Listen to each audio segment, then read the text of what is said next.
All right, section 9.2, we're going to be talking today about surface area of pyramids and cones. If you remember, we made some pyramids in class. In fact, we made a hexagonal pyramid. You have a base that's a hexagon, and the area around the sides are triangles. You have 6 triangles, and that's your lateral area. We also made some square pyramids. That means your base is a square, and the triangles around, again, you have 4 of them, are your lateral area. Just like on the prisms, we have formulas. The difference between a pyramid and a prism is the pyramid has only one base. If you remember your pyramids, or your prisms had a top base and then the sides were rectangles. These have one base and your sides are triangles. We still have the same terminology. You still have lateral edges. You still have base edges. You have a vertex. Lateral face are the triangles, or your lateral face, where on the other ones, your lateral face were the rectangles. Your altitude is still your height. But your height in this case, the height of a prism, if you remember, ran down along the side from base to base. This height has to go from the vertex to the center of the base. And then it will come over like that. Now, if you take a look at the square pyramid, the height is coming down, hitting the middle of the pyramid, and then you come across. So this distance right here is half of the length. So if you had a square that was 12, then from here to here would be 6. But then we have a new word right here. It's your slant height.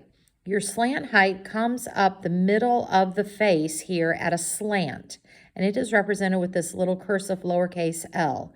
That's your slant height. So you can see right here we have a nice little right triangle where you're going to be doing the Pythagorean theorem quite a bit.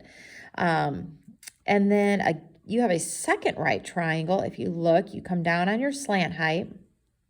You go along this base edge right here, which is half of the base, and then you can go up a lateral edge. And you have a right triangle here. So in the right triangle inside the pyramid, your slant height is your hypotenuse, but the right triangle on the outside here along the face, your slant height becomes one of the legs, and your edge becomes the hypotenuse. All right. So now that you know what all those are, it's a matter of just going to your formulas and computing what we have. All right, so on page 550, they show you here is your net of a square pyramid. Your base is a square. Your sides, again, are all triangles. And when you fold it up, this is what it looks like. All right, so for the surface area of any pyramid, here is your formula. It is 1/2 the perimeter times your slant height. And to get your surface area, you take your answer from your LA and you add in 1 base. You don't do 2. On the prisms, you have 2 bases. Remember, here we only have 1. So you find the area of the base. Do not forget, this is area of the base. So whatever the base is, you find its area. So what you really need here is your P, you need your slant height, and you need the area of the base. You find, again, the perimeter is the perimeter of the base. Whatever it may be, your slant height is what comes up, and you input that into your formula. So you're not using your height here at all, your H.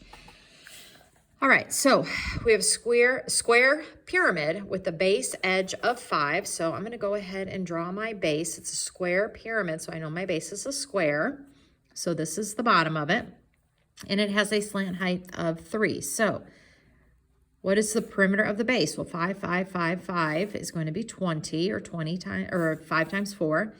It's giving me my slant height, and this one to be 3. And it wants to know your surface area. Well, I need to know my area of the base. Well, since it's a square, that is base times height, or length times width, to get it, or 5 squared, which is 25. Now I simply go right to this formula right here to get my surface area. You take your lateral area, which is 1/2 PL. Whoops, I better put that 3 in there instead of an L. 3. All right, then you add in the area of the base, which is 25. So going through here, you can use your calculator or just mental math. Half of 20 is 10. 10 times 3 is 30. And 30 plus 25 is 55, and since we're finding area, it is still something squared, units squared. All right, so let's come over here. Again, we have a square pyramid, so I need the perimeter of the base. Well, if one side's 12, You do 12 times 4, which is 48. You need your slant height. Well, the slant height is given as 11. And you need the area of that base. Well, again, it's 12 times 12, so it's 144. Let's go to our formula. It wants, the surface area to the nearest whole number. So surface area is 1/2 perimeter times slant height plus the area of the base. All right, so let's go. I'm going to head to my calculator on this. 24 times 11. And then we add in 144. So you're going to get the surface area of 408 inches squared. All right, this one, 1, 2, 3, 4, 5, 6. We have a hexagonal one, so I need the perimeter. Well, if one thing is 4, 4 times 6 is 24. My slant height is 8. Oh, gosh, darn it. Okay, my slant height is 8. There we are. To go through, all right, they're pretty much giving us everything inside. Like if I were to go and draw out this hexagon, do you see the little triangle they give us right here? They're already giving us our apothem. This side right here is our apothem at 2 square root of 3, because this is 2. So if you remember, to get the area of the base, which is really my big B, you take 1/2 apothem times the perimeter of the base, which we just found to be 24. All right, so the area of the base, which is this area right here, 1/2 of 2 is 1. 1 times that is 24 square root of 3. But I believe they want this, rounded to the nearest whole number. So let's go to our formula, and then I'll just type it all in. So to get our surface area, you take 1/2 P times L plus the area of the base, and I will type the square root of 3 into my calculator when I'm doing this. So here, 12 times 8, and then you're going to add in 24 square root of 3, and it looks like rounded to the nearest whole number is 138, and what are we in? Meters squared. All right. Lateral area, if you take a look on this one, to do your lateral area, they're giving you your height. Well, we can do this. You're going to use your Pythagorean theorem because you need your slant height to go up right here. You need your slant height. It just says, what is the lateral area of the hexagonal prism below? You're going to do 42 squared plus 18 square root of 3 squared, and take the square root of that to get your lateral, or your slant height, because to get your lateral area, it is 1/2 the perimeter of the base times your slant height. Well, your one side is 36, so you take 36 times 6 to get your perimeter. Do your Pythagorean theorem to get your slant height. You put it in here, and that's how you're going to get your lateral area. Okay, over on page 552, we're going to go ahead and do cones as well today. Kind of the same idea, except for every base is going to be a circle. You still have a slant height. You still have that nice little right triangle in here from the height and the radius. So go ahead and add this onto your card. I would use this formula right here. So lateral and surface area of a cone, add that to your card. There's that. And then LA, you're going to put pi RL here. I don't know if you just want to put pi RL plus 1 base, which is pi R squared. All right, I would probably just put that for your surface area. All right, I just substituted the LA with the pi RL, and then the area of the base for every base on a cone is going to be pi R squared. It's a circle. All right, so we come over here. It wants the surface area. I'm over on page 553. They want the surface area of the cone in terms of pi. So surface area, we just rewrote our new formula. So you do pi times R. Well, R in this case, I guess I should write that. R is 6. Slant height is 18. All right, your slant height's given right here. If that whole thing is 12, then half of it's 6.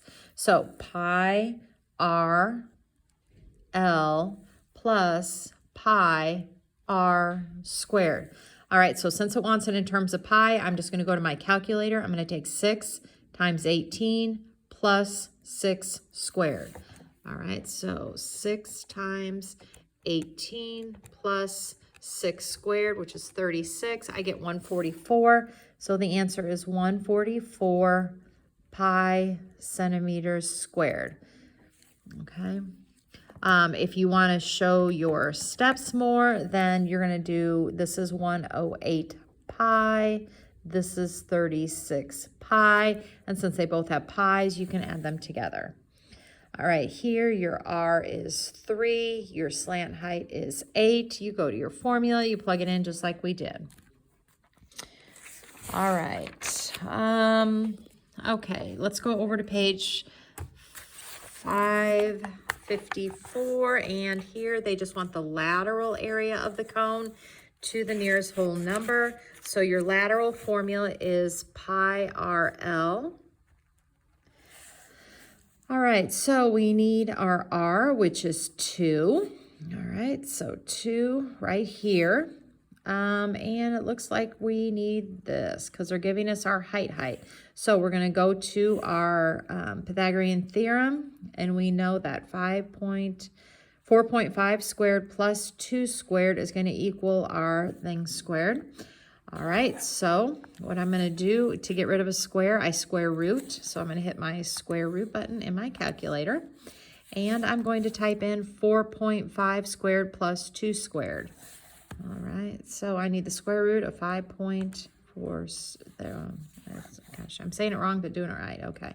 Plus 2 squared, you can put 4 there, normally I would. All right, and I'm going to round this to 4.9. So my L is 4.9. Remember, it is the hypotenuse, so it has to be greater than 4.5 and 2. All right, is your longest side of this right triangle. All right, now to go in, I just input it in. It wants the nearest whole number. So to find my LA, I'm going to type pi times 2 times 4.9, or I probably will just leave this in my calculator as it is and type times pi times 2 and then round it.